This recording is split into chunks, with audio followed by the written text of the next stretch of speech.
Bismillahirrahmanirrahim. I am Rauf Ahmad Faruqi. Today in this video I am going to discuss some key concepts related to language assessment and testing. The first concept which is related to language assessment and testing is assessment itself. It means to evaluate students or learners language proficiency, skills and knowledge. Assessment से मुराद ये है कि students को evaluate करना कि उनके अंदर language proficiency कितनी है, स्किल्स कितनी हैं एंड नॉलेज कितना है लैंग्वेज के बारे में। लैंग्वेज प्रोफिशेंसी क्या है कि ये इससे मुराद है कि journal ability of students about language. Journal ability के बारे में उनसे टेस्ट लिया जाता है। स्किल्स के बारे में ये है कि स्पेसिफिक जो स्किल्स हैं लैंग्वेज की 4 स्किल्स हैं उनके ऊपर फोकस किया जाता है, उनको इवेलुएट किया जाता है। For example listening skills, speaking skills, reading skills and writing skills. और दूसरा वो लैंग्वेज को रियल कंटेक्स्ट में यूज़ कैसे करते हैं, फॉर एग्जाम्पल वो कैसे स्पीक करते हैं, वो कैसे लिसन करते हैं, वो राइट कैसे करते हैं एंड वो रीड कैसे करते हैं। और नॉलेज क्या है कि लैंग्वेज के बारे में वो जानते कितना है, मतलब कॉम्पिटेंसी जो होती है, लिंग्विस्टिक कॉम्पिटेंसी वो चेक की जाती है स्टूडेंट्स की। ये उनको असेस किया जाता है टेस्ट जो हैं वो कंडक्ट करके। दूसरा जो हमारे पास की कंसेप्ट आता है related to language assessment and testing, वो कौन सा है जी? Formative assessment. फॉर्मेटिव असेसमेंट से मुराद है जी ongoing evaluation to check learning progress. यानी जब स्टूडेंट्स लर्न कर रहे होते हैं, उस लर्निंग के दौरानिए में उनसे टेस्ट जो लिए जाते हैं चेक करने के लिए कि वो किस स्टेज पे पहुँचे हैं। प्रोग्रेस चेक की जाती है उनकी, क्या उनको कितना तैयार है, कितना आता है, कितना नहीं आता, समझ आती है, मेथड जो है वो इफ़ेक्टिव है टीचिंग का या नहीं है। ये चीज़ें चेक करने के लिए उनसे ना वाइल टीचिंग जो है, अभी उनके कोर्सेज़ कंप्लीट नहीं हुए होते, कोर्सेज़ कंप्लीट होने से पहले जो है उनसे क्लास टेस्ट लिए जाते हैं या दूसरे भी किसी तरह के जो टेस्ट वो कंडक्ट किए जाते हैं सिर्फ़ उनकी प्रोग्रेस को चेक करने के लिए। तो ऐसे टेस्ट को हम कहते हैं फॉर्मेटिव असेसमेंट कहते हैं। अच्छा, सबमेटिव असेसमेंट क्या है? ये है final evaluation at the end of the courses.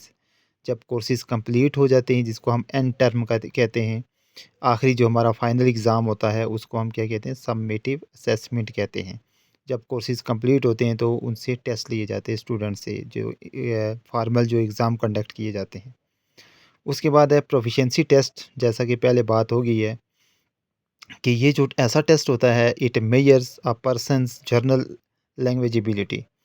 Overall जो है उसकी कॉम्पिटेंसी लैंग्वेज के बारे में कितनी है, ओवरऑल नॉलेज लैंग्वेज के बारे में कितना है। इस टेस्ट में किसी स्पेसिफिक जो स्किल्स है या कोई फील्ड है उसके ऊपर फोकस नहीं किया जाता लैंग्वेज की ना, इसके ओवरऑल देखा जाता है कि वो उसके यूज़ के बारे में क्या जानते हैं। ये कोई लिसनिंग, स्पीकिंग वगैरह के ऊपर फोकस, स्पेशल किसी एस्पेक्ट के ऊपर फोकस नहीं किया जाता लैंग्वेज के, बल्कि जर्नल कॉम्पिटेंसी। कॉम्पिटेंसी क्या है? जो एब्स्ट्रैक्ट नॉलेज होता है लर्नर्स का लैंग्वेज के बारे में, उसको जज किया जाता है इस टेस्ट के थ्रू।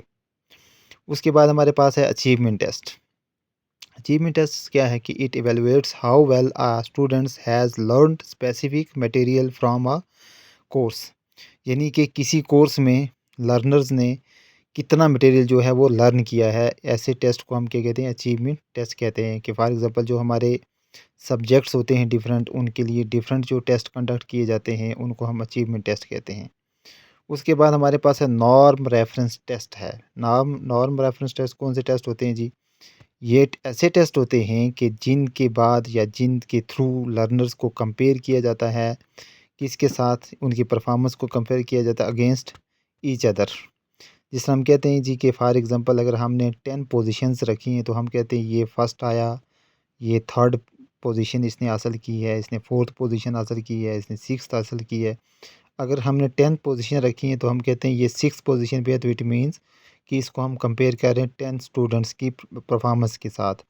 हम कहते हैं जी कि ये सिक्स पोजीशन पे है, चार इसके अ, बाद हैं और पांच इससे पहले हैं। ये मतलब छठे नंबर पे है। तो ये जो परफॉर्मेंस है हम कंपेयर करके दूसरों के साथ बच्चों की चेक करते हैं। तो इस परफॉर्मेंस के लिए जो हम टेस्ट कंडक्ट करते हैं उनको कहते हैं नॉर्म रेफरेंस्ड टेस्ट। इसके अपोजिट साइड पे हमारे पास है क्राइटेरियन रेफरेंस टेस्ट। कौन सा टेस्ट है?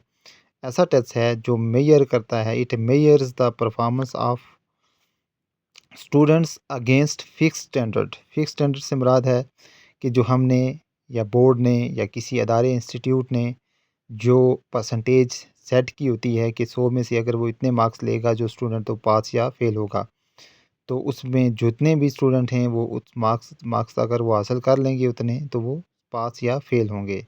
अगर कोई फॉर एग्ज़ाम्पल 40% है, स्टैंडर्ड फिक्स स्टैंडर्ड 40% है, तो 40% अगर कोई मार्क्स लेता है तो वो पास होगा, जो उससे नीचे जाएगा वो फेल होगा।